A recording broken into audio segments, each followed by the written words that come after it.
big racist stuff. Yeah, I know, right? So, that's my 1, 2, 3, 1, 2, 3, 1, 2, 3. mic's running, right? We're good. So, all right, this is it. Are you nervous? No, not at all. You get nervous? Never. Never, wait, you never get nervous? No, never gotten. I haven't gotten nervous since 2015. So, this is my poem. Yeah. This is my poem, Flowers. Give me flowers while I can still smell them. Braid them into my hair, burn them into my skin. Chrysanthemums in my eyes, I want to be filled to the brim with good things because I know I deserve them. Like the ground deserves rain, like black boys deserve justice. Give me the tiny coils at your nape. The loose girls that don't quite reach your puff, especially when it's hot, and they just smell like sweat and con too.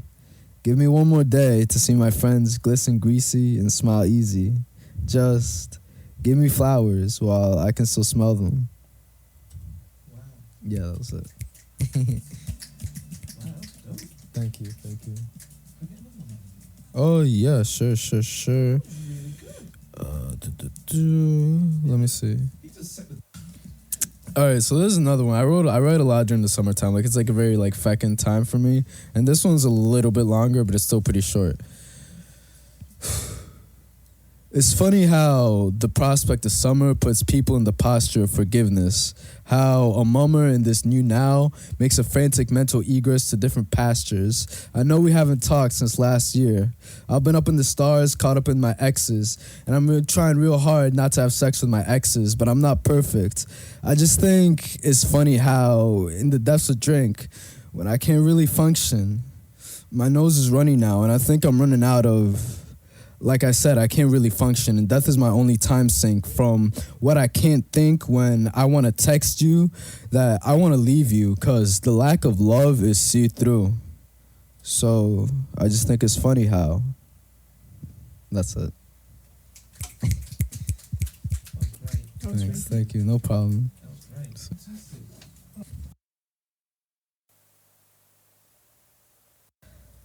The cops shot the kid a total of 16 times while he was down on a second bullet. They shot him another 14 times like he still couldn't feel it. And see, I was too naive to believe that the cops would have shot me too. Only because living in the land of the not so free in the home of the former slaves makes it inevitable. Or maybe that's why I refuse to bring my kid into this world so selfishly, or the 99 years to abort as I push your pain while I tarnish your thought while you support. Sometimes it's easier to let things go than to deal with the consequences of bringing them into this world. And for that, I apologize. But it's even harder when you look out a woman's eyes, yet in a society that is so mesmerized through the woman's thighs, we still don't care because we womanize. My mama died on the bed before she could even tell me I was a mistake. My people being shot by the day while y'all worry about being waking on a dinner plate as of late while it's melanin that's at stake. Thank you. I think that the role of poetry is to help people heal, and I feel that it isn't really our job to build this construct of what poetry is and what it isn't, but I think that it really is who you are and how you want to express to people who you are and how you want to help other people be free, I guess. Thank you. All right, Thank you. I know that, Ollie. Thank you. All right. Was it yours? It's not plagiarized. It's all mine. Recently, I got back into writing poetry. There was a while where I felt completely just, I guess, uninspired.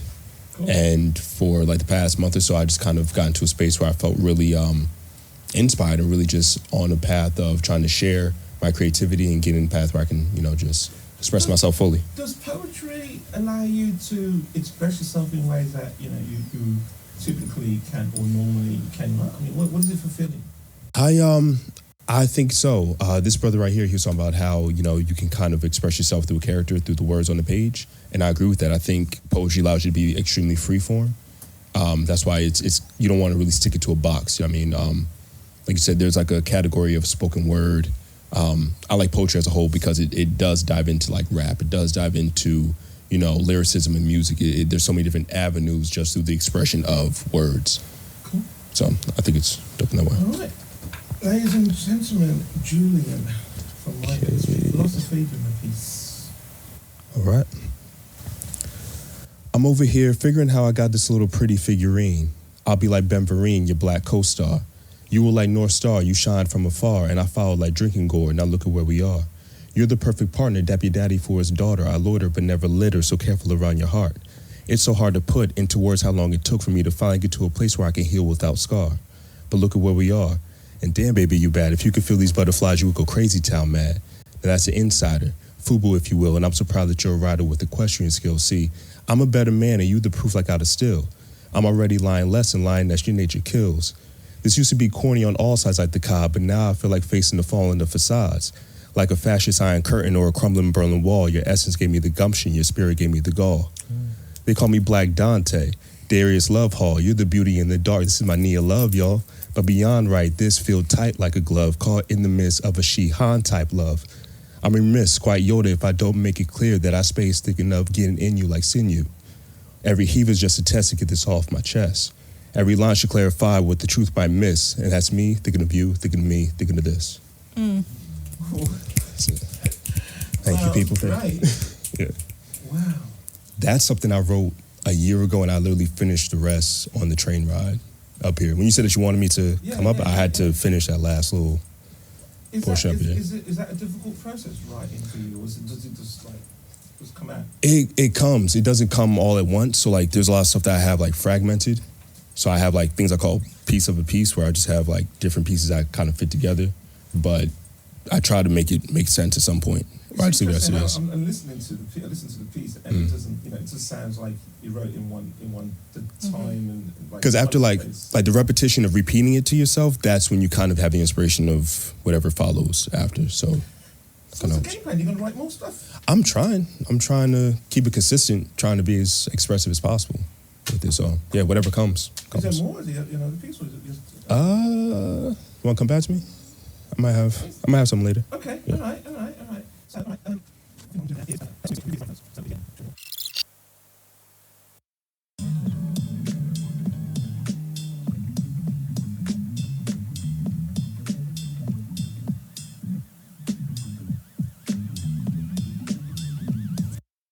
I call this society killed love, and it's killing me. I used to smile with both rows of teeth, climb on a monkey bars with that colorful floor underneath, and watch cartoons of princesses in wacky colors that ran in blurs. Now I'm watched like a wacky colored with slanged up words. I had to grow up and redefine what happiness was. I had to separate myself from applying my trust to love. I had to battle my bipolar mood swings and cross out my anger with a red line. Please understand my mind. Understand that there were trees I used to climb and lullabies I'd always rhyme. Please understand what I'm going through is fine. Please understand that you have to be careful step by step because there might be a landmine. Maybe just try to understand that I've changed over time. I'll take this drug that tames me and makes my veins purple hue, violet. Tear the skin from my lips and keep me quiet. My screams no longer beautiful, no longer the wails of sirens. Ripped all my individuality into my emotions were prepared to riot. Understand, if you take my skin, I won't be silent. Burn my forest and I will be violent. I will not quit crying. I will not quit crying. I will not quit until my people are done dying. I would not apologize for the fire that my passion is igniting. I would not stand for your flag and I would not stop fighting. Accept my kneel or accept my finger, because the creepy crawling history of America is all that seems to linger. I'm no longer kneeling to spit shine your shoe when all you did was spit on my history. The many things that made me so angry. The masculinity that I got to be, the tribes that we'll never see, the fact that there are no mainstream black people in philosophy's history, the last names that were changed to European ones from A to Z, the flags and the necks of trans people, gay people, native people, black people, Mexican people, and women that we've just let dangling. You don't have nothing to say to me because I'm so angry. I was taught that love was putrid and destruction. It can get heated with lava like volcanic eruptions. Taught that I can love my past and fear it just as much. Bruised past as delicate, it aches with the slightest touch. Love has been ruined over the years and my mind has gone with it. Don't try to teach me my own insanity because it might get explicit. This isn't a bipolar breakdown where all the bystanders whisper and look around. This is the voice of the majority of minorities that you haven't given a sound. I open my eyes and see I'm facing the ground. Monkey bars rusted and all the kids were making a crowd. This isn't how I remember my childhood. With all the lullabies without any sound.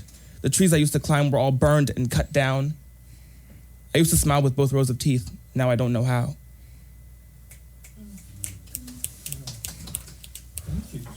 Yeah, of course. You know, I've seen a lot of, like I said before, homophobic aspects of my own people, which is like tremendously sad. So Black History Month kind of washes that away just for a few days. So it means a lot to me because I can finally feel like I'm welcome in my own people. We've been beaten, blood and bone, cast to the side, bone and blood beaten down. We've struggled along these roads, marched these trails, seen the white man take over our land, and my people, we still stand. We've been beaten, blood and bone, backs exposed, deep tissue open and raw. For this radical racism can't be resolved. This implicit bias of thinking, oh, you're better than all of us. Yet you strive so hard to be us and stare in awe. For my people, I say we've won today. For the oppressor wants to be the lesser. Fetishize our skin, our hair, our lips. I guess I would too if my thin words exited through thin lines to try and pierce the minds of my race. To make us feel like a disgrace, like we're meant to be the ones who walk this earth. Cultivate this land. We were the first to cultivate this land and walk this earth. Wear these crowns because we are the true kings and queens. And there is no in between.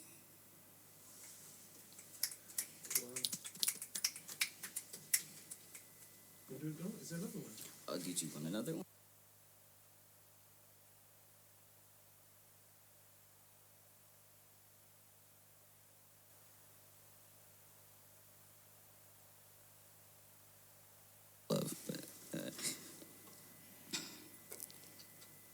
I can see you far away, like a silhouette. You keep your distance now, don't ever come back. If you stab me in the back, just be true. Please do. I don't believe you. I'm caught in your web of lies, falling deep. Out of my mind, God damn it, did we just hit a dead end? Losing my feet, lost in the deep. And my heart begins to shatter, cover me in red. And your love breaks every hour. You're a perfect monsoon. I tell you that I'm done, it's true. Tell my soul I've broke because of you. I can't believe it. You beat me black and blue. I can barely breathe. Weak. My mind isn't right, can you see it? Is this the end for me? I'm in the deep, take heed. I can't believe this, I thought you were the one for me. Take me back, please. My emotions are free, lost in my dreams. That's it. Get back on that mic. Bridge for 150 years, baby. All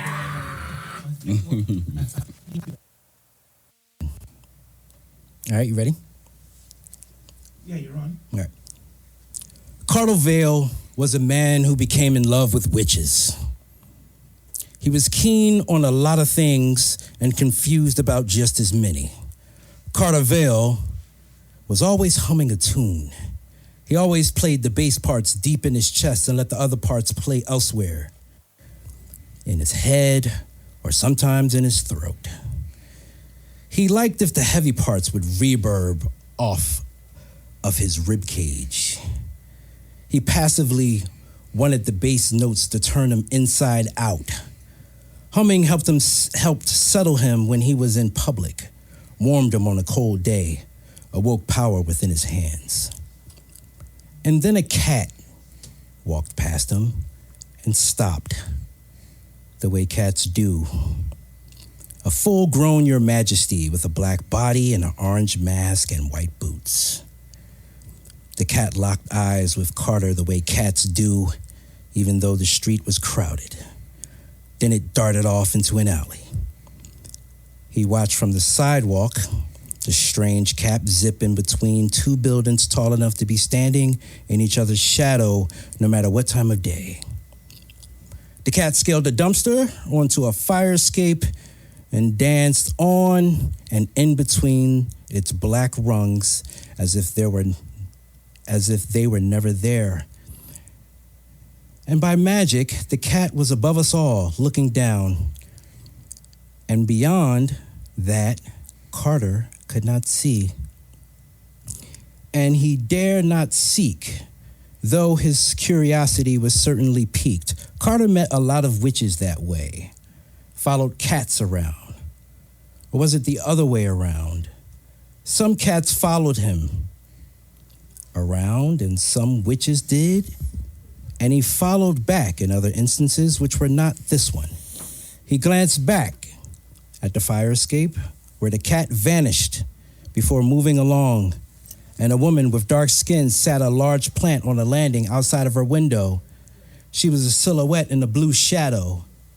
Part of her body was handsome, still inside as her hands fussed with the tree's large leaves, and Carter's breath caught. Then he walked in the other direction. If you saw Carter Vale on a crowded street, he looked like any other person wearing a tan jacket with the name Vale for decoration. But if he walked in a room where you happened to be sitting, reading a copy of National Geographic, studying a photograph of a newly discovered tribe in the Amazon, you would look up from your rapture and immediately feel the need to ask him a question. Likewise, if you, on a trolley, peering to the outside on a rainy day, watching 2 or 3 beads of rain trail down the infinite glass, daydreaming of a sunny day, or imagining what you will do once the trolley lands, you are forced to depart, and somewhere between now and then, Carter Vale boards, and you look for a seat nearby. You see little details in his tan jacket and embers in his eyes, and you might tap him on the elbow and say, "Don't I know you from somewhere?" And Carter will take a long stare at you. So long you might want to crash the trolley into another trolley. And Carter would finally say, poof. Carter often disappeared, and smoke was always involved. But to say a puff of smoke is to overstate it. His performance was like a breath between a thought said and a contradicting one held back. He vanished like vapor. Carter Vale not only loved many witches in his life, he made love to plenty as well, and now his head was full of strong smells and things the witches have said to him. There are not a lot of people in the world held this close, thought of so fondly by the earth to meet more than one witch at a time. But the same thing you see in Carter Vale on a crowded street or a trolley car, everybody saw, even the cats.